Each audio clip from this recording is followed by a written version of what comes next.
একটাই কথা, কোর্ট থেকে তো কোনো অর্ডার আসে নাই, কেন পুলিশ আসছে?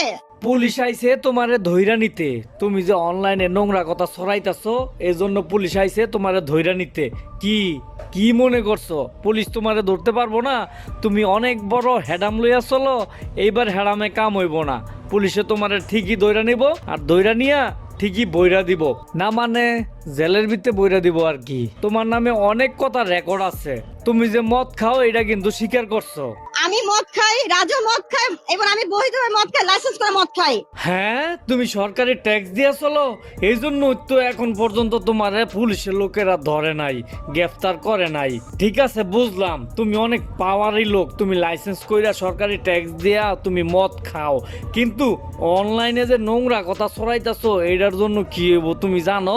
তোমারে এখনই পুলিশে ধরবো। বিশ্বাস করেন ভাই, প্রত্যেকটা দিন ঘুম থেকে উঠা সকালবেলা চিন্তা করি, আল্লাহ কোনো অপরাধে যদি এটারে আজকে পুলিশে গ্রেফতার করে নিত।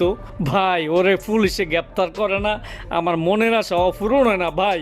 ফেসবুকটার ভিতরে ঢুকলেই খালি দিই এর ভিডিও। ভাই এরা আর আমি নিতে পারতাছি না। পুলিশ প্রশাসন কি ওরে দেখে না? ভাই আমার কেউ একটু বাঁচান, এর অত্যাচার আমি আর নিতে পারতাছি না। আর নাইলে কেউ একটু বিষয় না দেন, আমি খাইয়া মইরা যাইয়া। আমার একটাই কথা, কোর্ট থেকে তো কোনো অর্ডার আসে নাই, কেন পুলিশ আসছে?